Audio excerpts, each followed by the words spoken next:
You know who always comes across well? People in reality shows. And I'll tell you who agrees with that statement. Drunk US comedian Doug Stanhope. I'm Doug Stanhope, and that's why I drink. At some point in the history of reality TV, they realized as long as we have one complete asshole on the show, people are gonna watch. I like to bring it back to Simon Cowell. Okay, we have a bunch of people who are gonna sing horrible songs so bad that you wouldn't even want to hear them from the original artist. If fucking Daniel by Elton John came on my car stereo, I couldn't kick the fucking knob off of that quick enough to not listen to it. Why would I watch a show watching amateurs try?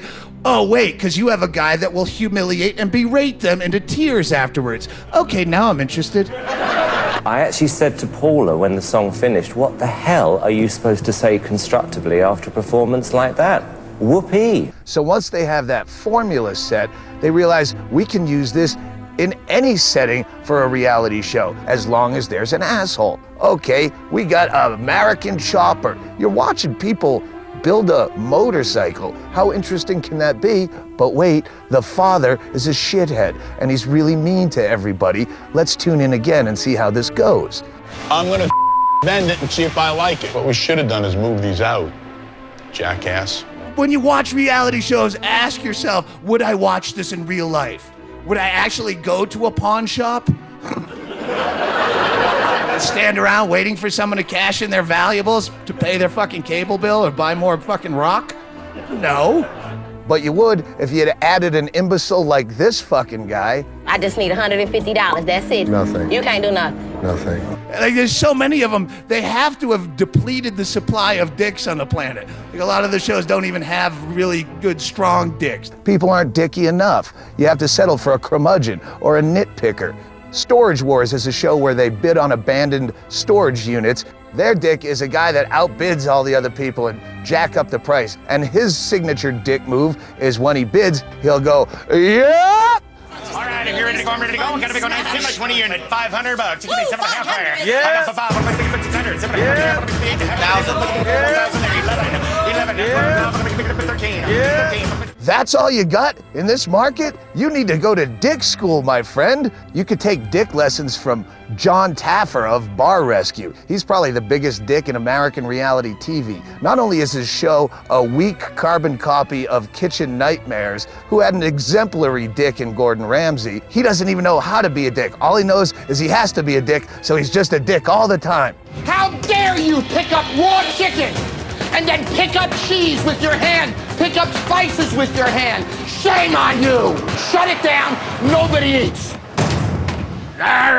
He's even an asshole when he's doing commentary, talking to the camera. He can't even turn it on. If these people don't shape up, I'll fire every one of them. I can't contain myself. I had to go in right then and there and stop it. Billy's not a great employee. He's a lazy slob. Why are you yelling at me, John? Don't rope me into this. I'm just a guy on my couch. Yell at those people. They're getting paid. All these shows have created a culture where people now want to be dicks. Kids are looking up at the TV going, I hope I can be that big of a dick someday. I don't have to go to acting school. I don't have to train and learn an instrument. I just have to be a really good fucking asshole. I want to be an asshole like that guy. Fuck Gary Oldman. That guy has to do work. This guy's on everything, and he's just a jerk off.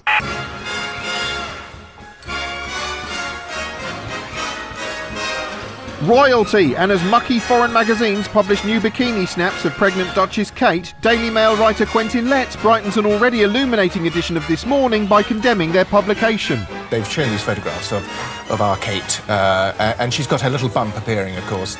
And there are people saying that this is an invasion of privacy. I think they may have a point. But Quentin's impassioned argument was sadly undermined when This Morning accidentally flashed the photo on screen. We've censored it here so we can smugly take the moral high ground. This magazine's called Chi. Oh yes, this is the Italian one. It should be called yes. Cheap. and this programme is called This Morning. Perhaps, thanks to that bikini flash, it should be called This Porning. That's a joke for fans of adding the letter P to things to make them funny, like Quentin. Still, Quentin was also prepared to stand up for the beleaguered British press. There's been a lot of talk recently, hasn't there, about the rotten old British press. Yes. And how we are just beyond the pale. Well, actually, we're not when you compare us to what goes on the internet. Trouble is, the next day, the internet version of Quentin's paper, the Daily Mail, ran photographs of the actress Evan Rachel Wood's unborn baby in ultrasound snaps that were themselves snapped with a long lens as she carried them in a hospital car park, thereby hugely upsetting a non-royal pregnant woman and breaking the record for the first paparazzi photo of a fetus. The day after that, the Sun newspaper also flew the flag for British journalism by running a different kind of bikini snap on a front page of dubious judgment. It's all prompted some to complain the press often treats women like whores or pieces of meat, and we've all had enough of being fed horse meat. Actually, having said that, you know who likes horse meat? The Pope. You're jogging? The Pope? Oh my God. The decision by an Italian magazine to print bikini snaps of the pregnant Duchess certainly prompted some online discussion, much of it taking place beside people's mouses on the computerised internet. This is what you think, it's your thoughts, your words, your soul. It's points off of you in points off you.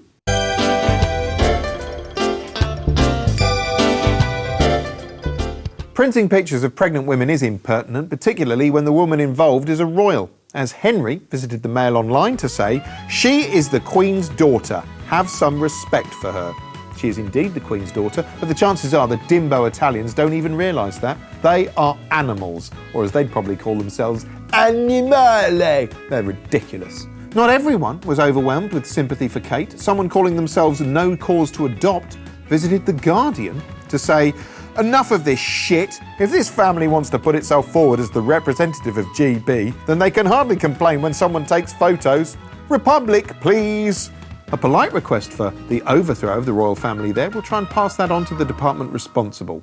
The epically patriotic blockbuster Skyfall came out on DVD this week. It's the 2000th film starring everyone's favourite dick-slinging super spy James Bond. It's the longest-running franchise in movie history, if you discount amateur pornography, which you probably should, to be honest. In it, Bond goes up against bad guy Raoul Silver, played with reptilian looseness by Javier Bardem. Silver's out for revenge, which causes him to do all sorts of silly things, mainly involving blowing things up. But sometimes, in an odd departure for the series, he makes flirtatious overtures to Bond. Well, first time for everything. What makes you think this is my first time? Oh, Mr. Bond. Alongside the regulation but nevertheless exciting booms and bangs, there are constant reminders James Bond is a bit on the old side. At one point, Bond's superiors discuss his advancing years with such unrelenting cruelty, it's like watching a roast of Hugh Hefner. You don't need to be an operative to see the obvious. It's a young man's game. But that's all part of the film's self-reflective design, because Skyfall also doubles as a kind of big-budget symposium on whether the Bond archetype belongs in the 21st century. Of course, this being a Bond film, it concludes that yes, he absolutely does. But still, a shitload of people have to die to prove that point. I mean, Sam Mendes could have just written an essay for the BFI Journal instead, but no, kill loads of henchmen. Despite not making much more sense than me going Skyfall is entertaining from start to bum end, and also has a bit where James Bond makes the most James Bondian entrance of all time. Well, he can do that kind of thing. He's James Bond. Joining me to discuss Skyfall and Bond are comedy writer Jesse Armstrong and comedian Issy Suti, who carries a loaded firearm at all times, isn't that correct? Yeah, that's right. Have you got it on you now? Yes, I have. Good. Are you a fan of Bond? I always think the name James Bond is quite a dweeby name. He's like the guy at school who always gets a nosebleed or everyone forgets. I hadn't thought about it. It is a bit like calling himself Colin Staples. Yeah, that's or right. Something. Or maybe that's even too interesting, like Colin Board. I like Skyfall. I thought it was good. It was a good James Bond film. That's what they put on the poster. You should have said that before it was in the cinema. They could have put, it's a good James Bond film. I mean, I think they are for children, really, but you know, within the category of James Bond films, I thought it was a good one. What I really like is that there's no subtext, really, in the script or in the acting. So, like, if he's cross, he'll look cross. Yes. Or if he hurts his hand, he sort of goes... Yeah, there's a bit where he's holding on to the lift, and then he goes...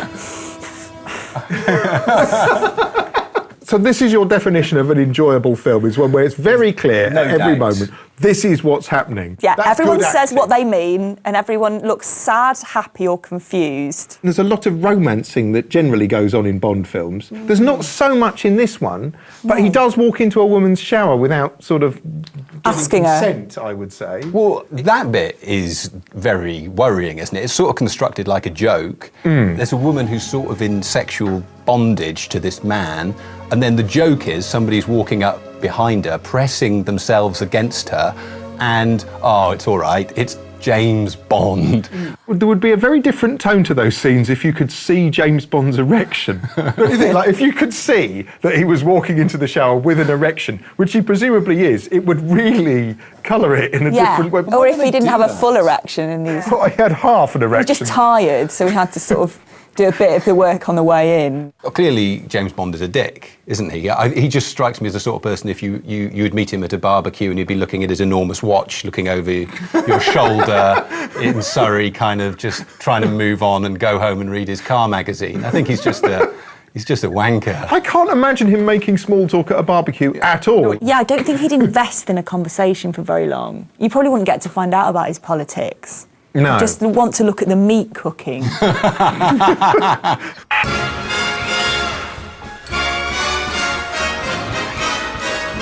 Defecation, and Andrex send an enthusiastic Dawn Porter round the nation to foist damp bog roll on people. I'm here to talk about wiping bums. Oh, good, because we're definitely here to listen. Fizzy Dawn drags her victims into a trailer and invites them to plop and wipe. How was it? It was okay. I'd give it 10 minutes if I were you. Not as moist as I thought they would be. Whoa, what have you been eating? Horse? But that isn't enough, because for some mad reason, Andrex now wants to provoke a national conversation on bum wiping techniques by asking whether we scrunch toilet paper or fold it in a line-crossing advert that's presumably wiped its arse on someone's CV. Don't be square, scrunch. Be fabulous. Fold. Scrunch like me.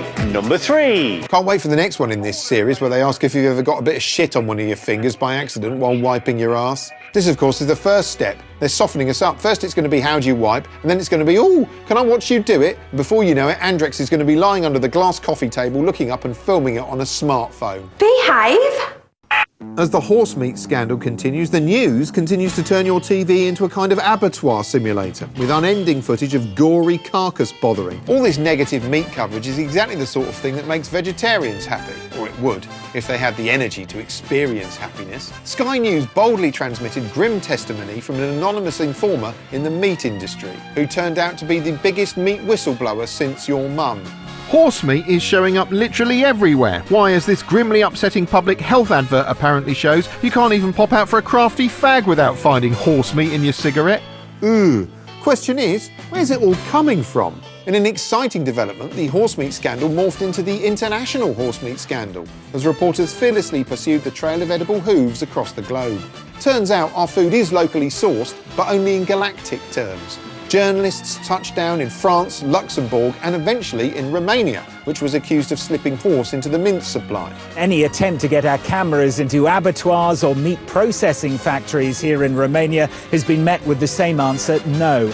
There was a vague implication in the reports that Romania is a faintly suspicious medieval hamlet where horses are used as machinery. Of course, it didn't help that when the news came a-knocking, the Romanian abattoir industry managed to dig up the least convincing representative imaginable, a man sitting smoking in a lair-like office with a floor littered with an unsettling array of animal skulls. First, the slaughterhouse sell horse meat, the end by beef meat.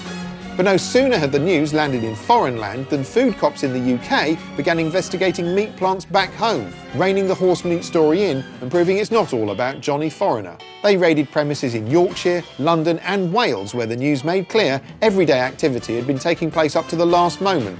He also insisted the plant was still operational and they were boning horse meat today. Well, I guess it is pretty lonely down the meat plant. As more and more foodstuffs are implicated in the scandal, it's clear horse meat isn't going to go away anytime soon. Actually, interesting fact, you know who's launching his own range of Vatican burgers? The Pope. You're jogging. The Pope. Oh my God. Yes, well, that's all we've got time for this week. Until next time, go away.